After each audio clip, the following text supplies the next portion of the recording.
Opa, kaixo, bideo honetan kalkulatu askotan esaten dizuete. Daukazue puntu bat, eta kalkulatu behar duzue beste puntu batekiko hasierako puntuaren simetrikoa.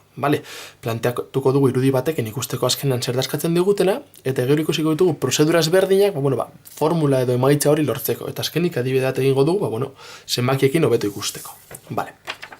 Hasteko, zer da eskatzen digutena? Ni izango dut puntu bat, A deituko dio dana, A, eta honen koordinatuak izango dira isa bat eta I bat. Eta baitare izango dut B puntu bat. B puntuaren koordinatuak izango dira isa bi eta I bi. Azkenean, eskatzen didatena da,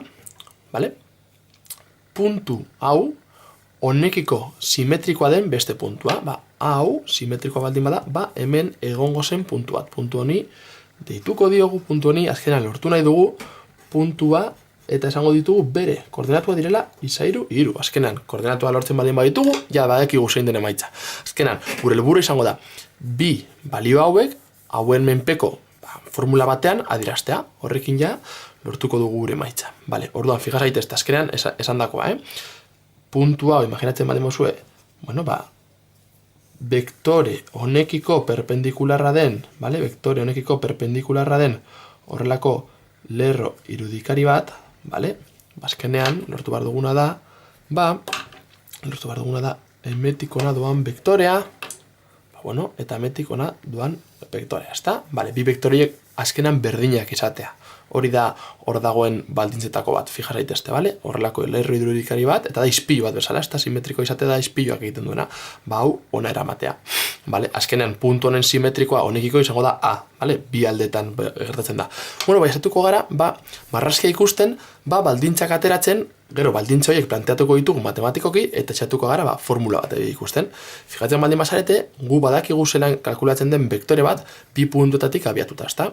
Orduan, fijatzen bagara, vektore hau eta vektore hau, marrazkia ez dugu perfecto eginda, baina vektore hau eta vektore hau berdin-berdinak dira. A-tik bera doan vektorea izen bat dauka. A, B. Ezta? Nondik nora doan vektorea. Eta B-tik zera doan vektorea, izena izango da B, C. Eta ikusten badin badugu, vektore hau eta vektore hau berdinak dira. Beraz, hau da, daukagun baldintzetako bat. A eta B, AB vektorea eta BC vektorea berdinak direla. Baldin badakigu, zelan kalkulatzen diren, puntuak lotzeko vektore horiek zelan kalkulatzen diren, bi puntu lotzen dituen vektoreak, hemen adieraziko dugu matematikoki koordinatuekin zelan adierazten den baldintza hau. Ikusten baldin badugu azkenean hori da adierazi duguna. AB vektorea lortzeko, justo, honen berdin-berdina da, justo, gure puntua koordinatu berdina dituztelako, eta B eta zeren kasuan, bigarren puntua izango zena, isa hiru eta hiru koordinatu dituenez, horrela geratzen da adierazita. Hau pizkat garatzen baldin baduzue, azkenean goratu gu lortu nahi duguna da, isa hiru eta hiruren emaitzak. Berdinduko dugu hau honekin, orduan daukagu, isa bi ken isa bat berdin, isa hiru ken isa bi, eta bestetik daukaguna hau honekin berdinduta daukagu I bi ken I bat berdin I hiru ken I bi. Eskatzen baldin badugu isa hiru, ikusten duzue, isa hiru izango litzatekeela, isa hiru hemen dagoenez, hau hona dator, eta dira bi isa bi ken isa bat, eta I hiru berdina. Hau hona datorrenez dira bi I bi ken I bat. Azkenean, hau izango da, interesatzen zaidan formula. Orain, beste modu batean, begiratuko dugu, zelan planteatzen den hau, berdin-berdina. Fijatzen baldin bazarete, hau eta hau lotzen duen vektore bat definitu dezakegu, hau kentzen dut, horrelako vektore bat definitu dezakegu, eta vektore hori atik zera doanez, dituko diogu AC vektorea. Fijatzen baldin bagara, AC vektore hau izango da vektore honen bikoitza. Ezta? Orduan, hori zelan adierazten da? AC izango da, AC vektore hau honen bikoitza. Bi aldiz vektore hori. Horrela geratuko litzateke, AC vektorea lortzeko izango zen C puntua ken A puntua. AB lortzeko B puntua ken A puntua. Eta bi aldiz, bueno, bi A delako, bale, azkenean hau berdintzen badin badugu honekin, lortzen dugu horrelako zerbait, ezta? Isa iru ken isa bat, berdin bi aldiz isa bi ken isa bat. Eta irekin, iru ken i bat, berdin bi aldiz i bi ken i bat. Askatzen baldin baduzue, isa iru eta iru ikusiko zue, lortzen duzuela honen guztiz berdina den emaitza bat. Bueno, azkenean, bi bidietatik berdin eraldu bar ginen, ikusi zelan, bueno, ulertu behar duzue grafikoki zelan adierazten den lortu nahi duzuna. Eta behin hori dakizunan, pentsatu, puntuak lotzen dituen vektoreak erabilita zenolako baldintzak bete behar dituen, bilatzen dugun puntua. Eta behin hori dakizunan, saiatu formula ikusten. Ze formula buruz ikastea, formula gehiagi daude geometrian, formula guztiak buruz jakiteko. Orain egingo dugu adibide bat, ze batzutan, hau ikusten baldin bauzue, esareteko informe geratzen, ez duzulako ondo ulertzen. Bueno, daukagu puntu bat P eta Q. Eta eskatzen digute, P puntuaren simetrikoa kalkulatzea Q puntuarekiko. Imaginatu, hau dela P puntua, hau dela Q puntua, eta eskatzen digute, puntu hori kalkulatzea. Zelan deituko diogu puntu horri? Deituko diogu C, baitare, eta bere koordenatuak, ez ezaguna direnez, horrela deitzen ditugu, isa iru eta iru. Azkenean gure helburua izango da, isa iru eta iru horiek determinatzea. Vale. Isa iru. Isa iru izango da bi aldiz.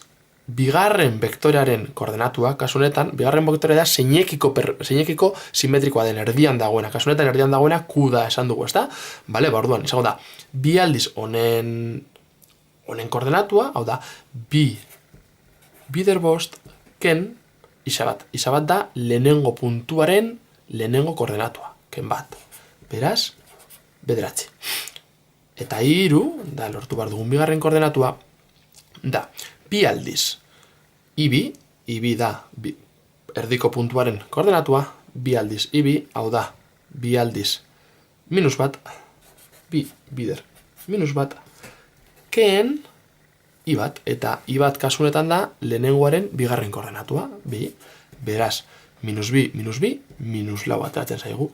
Honek esan nahi digu, bilatzen dugun puntua, C puntu hau, izango dela bederatzi minus lau.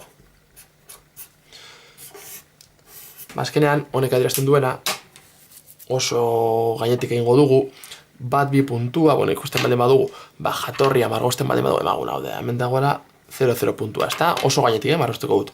Bi puntua da, bat albo batera, bi gora, ezta? Hau izango litzateke P puntua, Q puntua izango litzateke bost, bi, iru, lau eta bost, horrelako puntu bat, parkatu, izango litzateke pizkat berago. Hemen ez, hemen, tatxatuko dut, hau desetarako balioa, bale? Orduan daukagu, gutxi gora bera, hau dela, P puntua eta hau Q puntua, bale? Eta azkenan lortu behar dugu, honekiko simetrikoa dena izango da, hemen dagoen puntua. Hemen dagoen puntua aterazago dela bederatzi minus lau, zentzua daukazta. Hau baldin bazen bat, hau baldin bada bost, hau izango da bederatzi, lau gehiago, eta hau baldin bazen bi parkatu, bat eta bi, eta hau baldin bada minus bat, dagoelako berago, hau izango da minus lau. Fikatzen baldin bazarete, egiten baldin bazu kalkulak, irudia ondo eginda eta ateratzen da horrelako zerbait.